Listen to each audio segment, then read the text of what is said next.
శేఖర్ పాషా గారు, అంటే కొన్ని ఇష్యూస్ ఒకరు మాట్లాడతారు, కొంత రప్చర్ జరుగుతుంది, కొంత రచ్చ జరుగుతుంది, అన్ని ఒపీనియన్స్ వస్తాయి. కానీ ఈ మధ్య కాలంలో ఈ ఇష్యూ మీద ఇంత రప్చర్ అయినట్టుగా ఏ ఇష్యూ అవ్వలేదు. అసలు ఎక్కడికి పోతుంది ఇది? వస్త్రధారణ మీదేమో ఒకరేమో ఒక మాట అంటారు, ఒకరేమో మా ఇష్టం అంటారు. మీరేమంటారు? ఏదైనా సార్ ఒక మన సమాజంలో ఉన్నాం కాబట్టి ఒక లిమిట్ వరకు చెల్తా. ఓకే, మీ ఇష్టమే. కానీ మీరు ఇప్పుడు రెస్పాన్సిబిలిటీ లేని వాళ్ళకి రైట్స్ గురించి మాట్లాడే హక్కు లేదు. మనకి ఫండమెంటల్ రైట్స్ రాజ్యాంగం ఎలా చెప్తుందో ఫండమెంటల్ రెస్పాన్సిబిలిటీస్ కూడా ఉంటాయి, ప్రాథమిక విధులు కూడా ఉంటాయి. ఓటు వేయాలి, ఓటు మీ హక్కే కాదు, ఓటు వేయడం కూడా మీ ఇలా రెస్పాన్సిబిలిటీస్ కూడా తెలుసుకొని బిహేవ్ చేయాలి. ఎస్పెషల్లీ సామాన్యుల సంగతి పక్కన పెట్టండి, సెలబ్రిటీస్. సో సామాన్యులు ఈ మధ్యకాలంలో మరి చాలామంది బట్టలు వేసుకొని తిరుగుతున్నారు. అనసూయ కన్నా దారుణమైన పోస్టులు పెట్టేవాళ్ళు లేరా? చాలామందే ఉన్నారు. కానీ వాళ్ళందరి మీద ఫైర్ గాంధీ ఈవిడ మీద ఎందుకు ఫైర్ అవుతున్నారు జనాలు? ఎందుకంటే ఒక రకంగా మనం ఇది చేస్తూ ఒక రకమైన ఒకప్పుడు ఏంటంటే ఫెమినిజం, ఇప్పుడు మేడం లాంటి వాళ్ళు కూడా ఎవరైనా సరే ప్రొడ్యూసర్లు హీరోయిన్ని అర్ధనగ్నంగా చూపిస్తూ చిత్రీకరిస్తూ ఇట్లా చేస్తుంటే మీరు చాలా తప్పు చేస్తున్నారు అని చెప్పి అప్పట్లో చాలా గట్టిగా గొడవ జరిగేది. ఇది మరీ దారుణం, మీరు డబ్బుల కోసం బొంబాయి నుంచి వాళ్ళని తీసుకొచ్చి స్త్రీని ఇలా దారుణంగా చేస్తారా అని చెప్పి.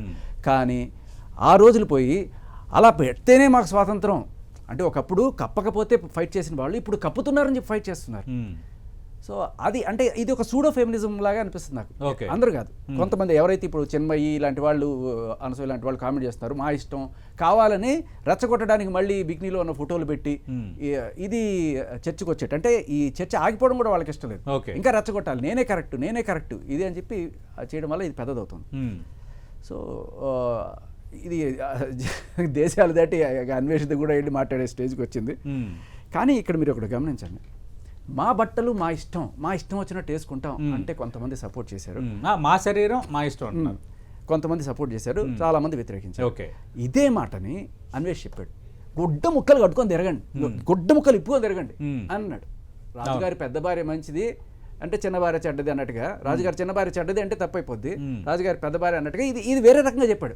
వాళ్ళు చెప్పింది నా ఇష్టం వచ్చినట్టుగా నేను తిరుగుతా అంటే అవును కర్చీఫులు కట్టుకొని తిరగండి అమ్మా అన్నాడు. హర్ట్ అయిపోయారు. సో ఇక్కడ ఏంటంటే అంటే ఈ విషయంలో మీరు మా అన్వేష్ ఎవరైనా సరే సపోర్ట్ చేస్తున్నారా? మనోడి కామెంట్స్ మీద కూడా బాగా రప్చర్ నడుస్తుంది. ఆయన నిజంగా అన్నాడా లేకపోతే ఫాలోవర్స్ డిస్లైక్ చేస్తున్నారు, అతను నిజంగా అన్నాడా లేకపోతే వ్యంగ్యంగా అన్నాడా కూడా నాకు ఇప్పటికీ డౌటే. అది ఎందుకంటే అది చాలా ఎతకారం మనిషికి.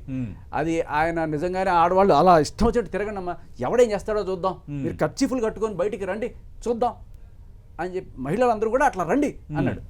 అంటే నేను అన్నా, అయ్యా రామ్ గోపాల్ వర్మ గారు ఈ మధ్య ఒక మాట చెప్పారు శివాజీని తిడుతూ, శివాజీ మీ ఇంట్లో వాళ్ళకి చెప్పేదన్నా ఫస్ట్, వాళ్ళని మార్చుకో తర్వాత. నేను అన్వేష్ కదా చెప్పాను, ఈ మహిళలను గుడ్డ ముక్కలు కట్టుకొని తిరగమంటున్నావు, కర్చీఫ్లు కట్టుకొని తిరగమంటున్నావు కదా, ఫస్ట్ మీ ఇంట్లో వాళ్ళతోనే స్టార్ట్ చేయను, ఆయన తర్వాత మిగతా వాళ్ళకి చెప్దు కానీ అది చేసి చూపించి తర్వాత మిగతా వాళ్ళ గురించి మాట్లాడమని చెప్పాను. ఓకే, కానీ ఇంకా ఆయన ఇంకా చాలా ఇష్యూస్ మాట్లాడాడు కదా, ఇంకా ద్రౌపదిని తెచ్చేసాడు సీన్లోకి, సీతను తీసుకొచ్చేసాడు సీన్లోకి.